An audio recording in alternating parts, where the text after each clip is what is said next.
The lock on the bottom drawer of my husband's desk had always been a small, unremarked-upon feature of our marital landscape, a tiny island of privacy in the shared continent of our lives. For 15 years, I'd assumed it held the fossilized remnants of our early passion.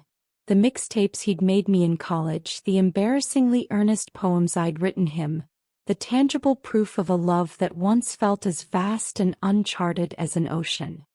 His joke about it being the blueprint for our future, for a surprise 15th anniversary trip to Bora Bora, was one I'd swallowed whole, a sweet, unexamined truth in the comfortable rhythm of our days.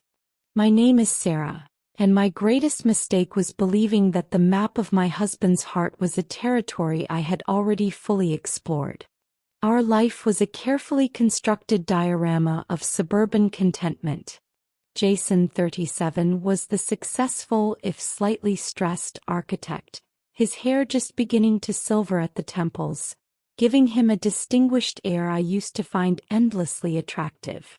I, at 35, was the curator of our home, the manager of schedules, the healer of scraped knees, the architect of birthday parties and holiday traditions.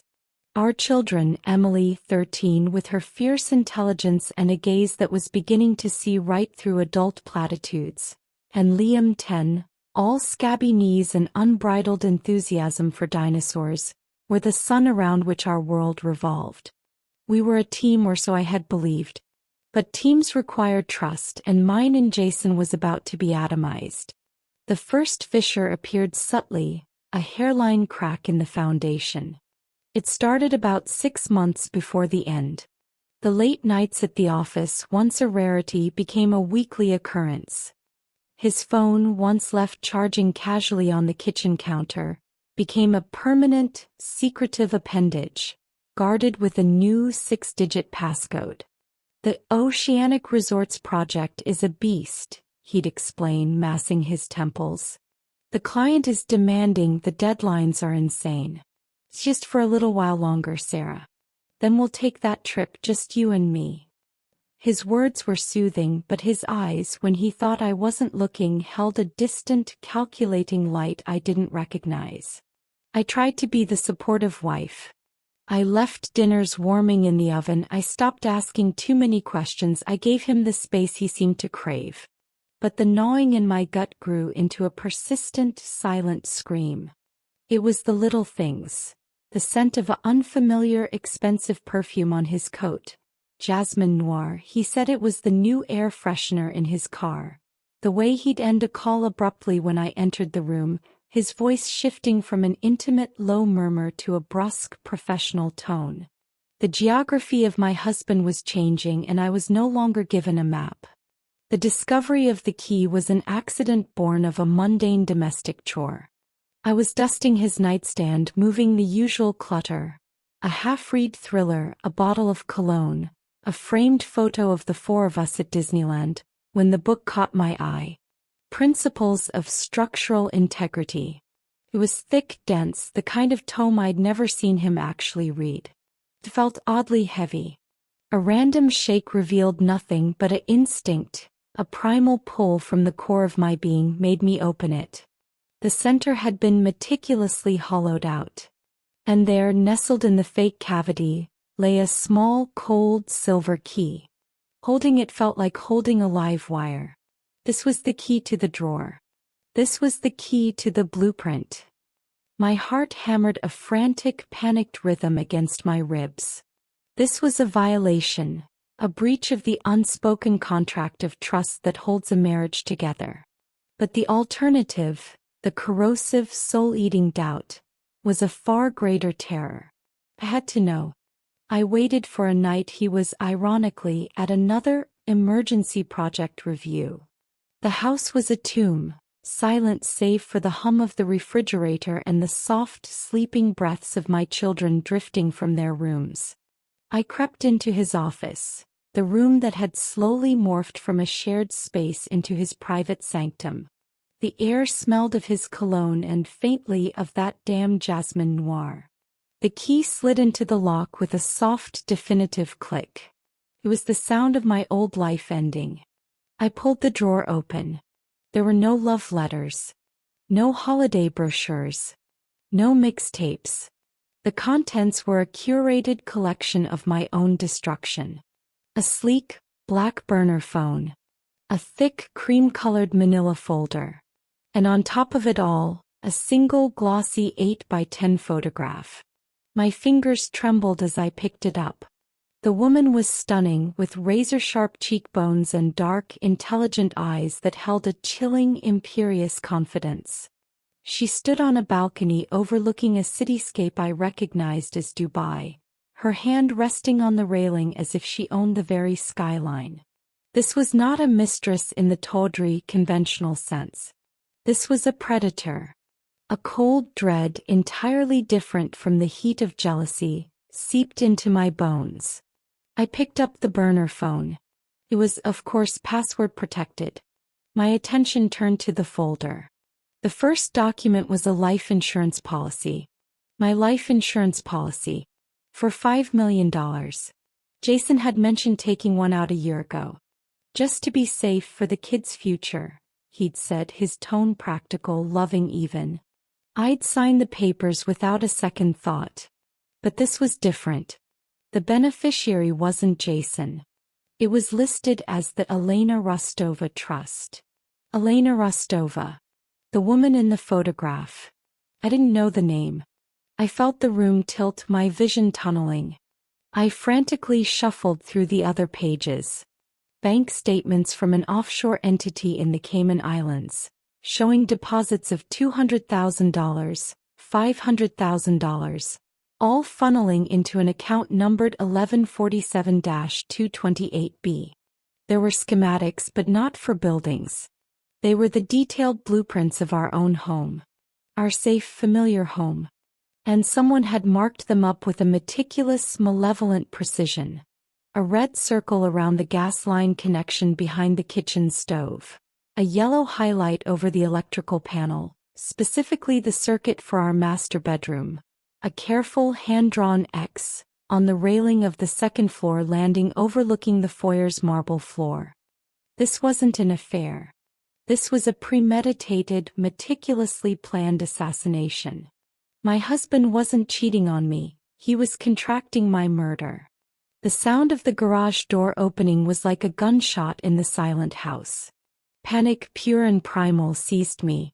I shoved everything back into the drawer with fumbling, clumsy hands, locked it, and sprinted back to his nightstand, fumbling the book back into place. I just managed to throw myself onto the living room couch and snatch up a magazine as his key turned in the front door. My heart was a wild, trapped bird beating against the cage of my ribs. "Hey, you're still up," he said, hanging his coat. He looked tired, but there was a new, sharp energy humming beneath his fatigue. He came over and kissed the top of my head. His lips felt like a brand of betrayal. "Just finishing up some emails. This project is a nightmare." I forced a smile, my facial muscles screaming in protest. "There's a plate for you in the microwave." "You're an angel," he said, his voice dripping with a false, cloying warmth that made my stomach churn. I watched him walk away, my husband, the man I'd built a life with, the father of my children. The man I thought I knew was a phantom, a carefully constructed illusion. The real Jason was a cold-blooded stranger who saw me as a line item on a balance sheet, an obstacle to a fortune. I had to run. I had to get my children and disappear. But a new, colder part of me, a part one didn't know existed, awoke. If I ran, he would win. He would vanish with the money, or worse, he would find another way, and my children would be left with a monster for a father. I couldn't just run. I had to fight. I had to destroy him first. The next few days were a masterclass in psychological warfare. I became an actress in the play of my own life, performing the role of the loving, slightly concerned wife with an Oscar-worthy dedication. I asked about his work, I rubbed the tension from his shoulders, I listened to his fabricated stories with a look of rapt attention. All the while, my mind was a war room, strategizing, planning my counterattack. I couldn't go to the police. What did I have? A key I'd stolen, documents I'd accessed illegally. It was my word against his, and he was a respected professional. I needed irrefutable proof. I needed to understand the enemy, Elena Rostova. My first foray into active reconnaissance was the following Saturday. He announced he was playing 18 holes with a client. I dropped the kids at my brother's house, fabricating a story about a much-needed girls' day at the spa, a lie that left a bitter taste in my mouth. Then I followed his black Audi. He didn't go to the country club. He drove downtown to the glittering steel and glass tower that housed Rostova Capital. My blood ran cold. It was real. It was all real. I watched from my car, parked a discreet distance away as he walked into the lobby. He didn't have to wait. The woman from the photograph, Elena, descended from a private elevator. She was even more formidable in person, dressed in a razor-sharp white pantsuit that cost more than my car. They didn't embrace. They shook hands, a crisp, businesslike gesture. But the intensity between them was a physical force. They sat in the lobby cafe, their heads close together, speaking in low, urgent tones. Jason handed her a large yellow envelope. It looked like more documents, more plans. She nodded, a slow reptilian smile of satisfaction spreading across her perfectly sculpted lips. Then she did something that was far more intimate and terrifying than a kiss. She reached out and brushed a piece of invisible lint from the lapel of his jacket. It was a gesture of ownership, of possession. He was her asset. I was the liability. I spent the next week falling down a rabbit hole of digital espionage. Elena Rostova was a ghost, but ghosts leave traces. I found her in the footnotes of financial journals, described as a ruthless venture capitalist from an obscenely wealthy, shadowy Russian family. She was known for her hostile takeover approach, targeting struggling male-led companies and absorbing them with brutal efficiency. She wasn't just funding my death, she was his upgrade. My elimination was a corporate merger. My life was a business expense. The pressure was a vice, tightening with each passing day. Our 15th anniversary was 2 weeks away. Jason's act became more suffocating. He talked constantly about the surprise, asking if my passport was up to date, suggesting I buy a new wardrobe for a tropical climate. Every kind word was a shard of glass in my skin. Every touch felt like the caress of a spider. One night I cracked my bedroom door and heard him on the burner phone in his office, his voice a low, urgent whisper. Confirmed the boat captain is ours. The dive master's taken care of. It has to look like a classic decompression accident. The insurance investigator won't find a thing.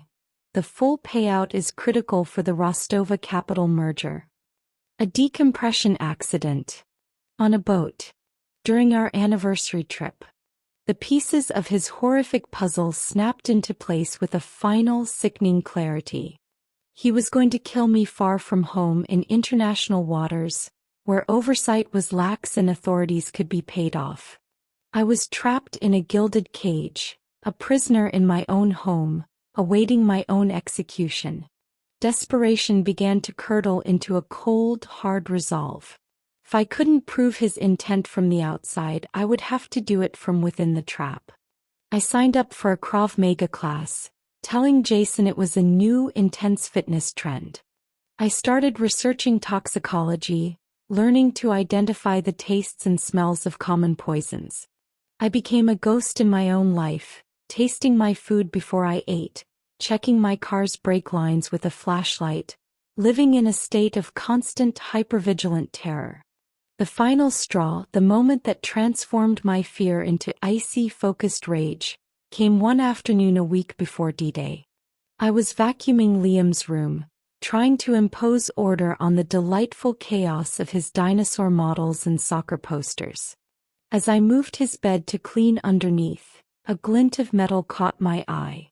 Taped to the underside of the bed frame, nestled near the headboard where he slept, was a small, sleek technological device. It was no bigger than a watch battery with a tiny, blinking red light.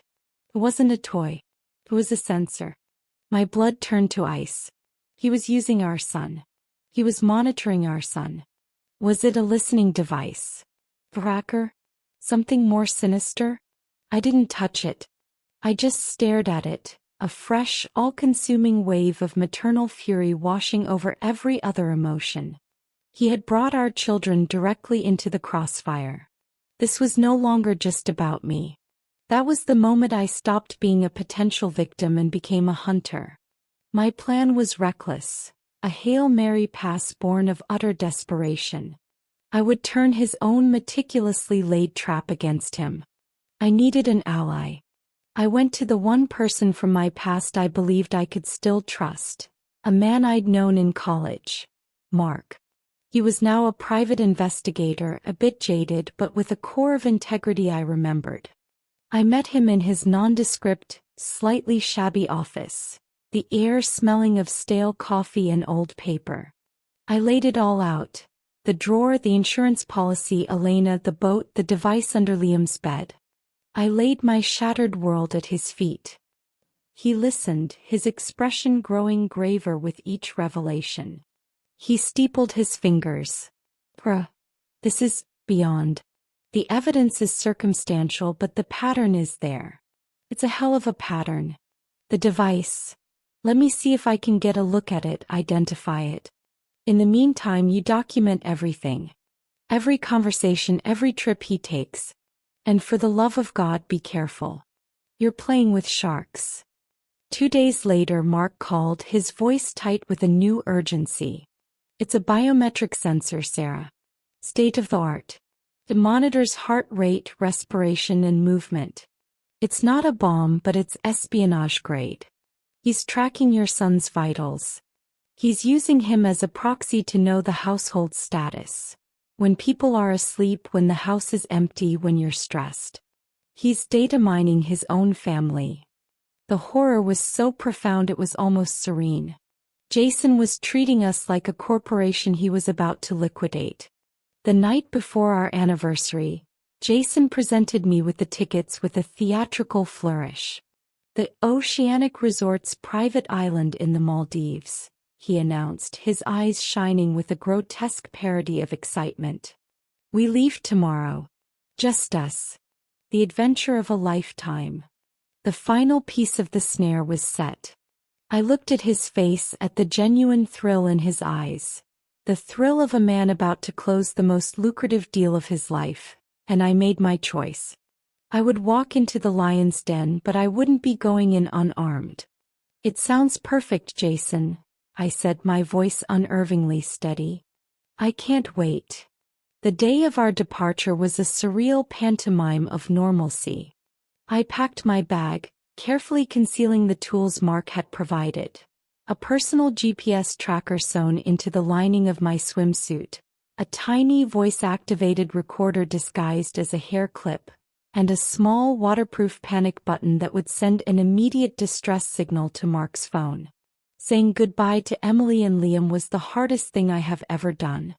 I hugged them so tightly I feared I might break them, memorizing the feel of their small, warm bodies, the scent of their hair, imprinting it on my soul in case it was the last time. You be good for your uncle, I whispered, my voice thick with unshed tears. I love you both more than anything in this world. The flight was an eternity of forced smiles and hollow conversation. Jason was the picture of a doting husband holding my hand, pointing out clouds, talking about the vibrant coral we would see. Every word was a lie wrapped in a beautiful package.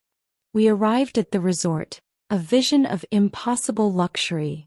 Overwater bungalows perched on stilts above turquoise water. A perfect isolated paradise for a perfect isolated crime. The first day was a sun-drenched nightmare. I played my part, swimming in the lagoon, laughing at his jokes, all while feeling his gaze on me like a predator sizing up its prey. I knew he would act soon. He wouldn't risk letting the trip run its full course. On the second evening, under a sky dusted with a million stars, he made his move. "The bioluminescence is particularly spectacular tonight," he said, his voice smooth as silk. "There's a special reef a little way out. The dive boat is ready. It's a once-in-a-lifetime experience, Sarah." This was it. The decompression accident. The end of my life. "That sounds magical," I replied, my voice a fragile whisper. On the small, private dive boat, the paid-off captain and dive master avoided my eyes, their compliance bought and paid for. As we suited up, I activated the recorder and the GPS tracker. My heart was a frantic, terrified drum, but my mind was preternaturally calm. The water was a black mirror, shattered by the otherworldly electric blue glow of plankton churned in our wake. It was a scene of breathtaking beauty, a canvas for my murder. We slipped beneath the surface. The world became a silent, weightless dreamscape, illuminated by the ghostly, pulsating light of the marine life. Jason stayed close, a solicitous shark pointing out glowing formations. We swam further and further from the boat, into the deeper, darker abyss where the reef dropped away. I saw him glance at his dive computer, then back at me. His eyes, visible through his mask, were flat and empty. He swam closer. His hand didn't go for my throat or a knife. It went for the valve on my air tank. I felt a sharp metallic twist, followed by the terrifying silent hiss of my air supply being cut off. I thrashed on cue, putting on a performance of panicked, desperate suffocation, just as he had anticipated. I gave him the death he expected to see. As I feigned the final agonizing moments of my life, I saw it, the cold, detached satisfaction in his eyes. He was watching the final obstacle to his fortune be eliminated.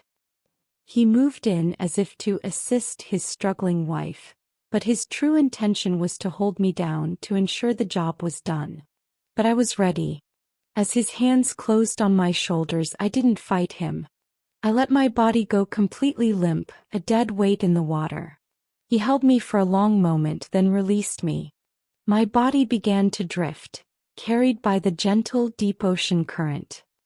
He turned without a second glance and started swimming alone, back towards the lights of the boat. He would tell his story of heroic effort and tragic loss. He would be the grieving widower. The moment he was a safe distance away, a dark silhouette against the glowing water, I moved. My training took over. I reached into my wetsuit and retrieved the spare air emergency cylinder. I took a desperate, gasping breath, the sweetest air I had ever tasted. Then I didn't swim for the boat. I swam parallel to the shore, my movements controlled and silent, towards a prearranged, darkened stretch of beach where Mark was waiting with the local authorities he had discreetly alerted with the evidence we'd gathered. I stumbled out of the water, coughing and shivering, my legs buckling beneath me. Mark was there in an instant, wrapping a thick, coarse blanket around my shoulders. "We got it all, Sarah," he said, his voice grim but triumphant. "The entire confession on the recorder. He admitted to tampering with your equipment. The police are moving in now." We watched from the cover of the palm trees as Jason's boat returned to the main dock. We saw him climb out, already slumping his shoulders, beginning his performance of devastating grief for the captain and dive master. His Oscar-worthy moment was cut short. Uniformed officers moved out of the shadows, surrounding him. The look on his face, first irritated confusion, then dawning, abject horror as his eyes scanned the crowd and landed on me, standing there alive, wrapped in a blanket, my gaze steady and cold, was a symphony of perfect justice. The recording of his confession, combined with Mark's dossier on the insurance fraud, the bank records, and his connection to Elena Rostova, was an airtight case. The aftermath was a whirlwind of extradition, legal battles, and media frenzy. Jason, faced with the mountain of evidence and the prospect of a murder trial, crumbled and took a plea deal, confessing to conspiracy to commit murder, insurance fraud, and a host of other charges. He was sentenced to 25 years in a federal prison, his life and reputation in ruins. Elena Rostova, ever the pragmatist, vanished from the international scene, her reputation scorched, her merger with Jason's hypothetical future dissolved into nothingness. The divorce was the easiest legal proceeding of them all. I was granted full sole custody of Emily and Liam. Explaining the truth to them was the second hardest thing I have ever had to do. We navigated it slowly in therapy with age-appropriate honesty. I told them their father had become very sick in his mind, that he had made terrible, dangerous choices, and that he had to go away to get help and to keep us safe. They were heartbroken, angry, and confused, their world shattered. But they were safe. They were alive. It has been a year now. We live in a small, sunny house by the sea in a new state, a place with no memories of him. The shadows of the past sometimes stretch long at sunset, but they grow shorter with each new happy memory we make. I look at my children now, their faces bathed in the light of a new day, and I feel a peace that is hard-won and deeply cherished. The nightmare is over. I survived the man I loved. I looked into the abyss of his betrayal and I did not fall. I walked through fire and emerged, not unscarred but unbroken, my children's hands held firmly in mine. I learned that the most treacherous monsters are not the ones that lurk in the dark. They are the ones who share your life, who whisper, "I love you," while sharpening the knife. And I learned that a mother's love, when forged in the fires of betrayal, becomes an armor no monster can pierce, and a weapon no evil can withstand.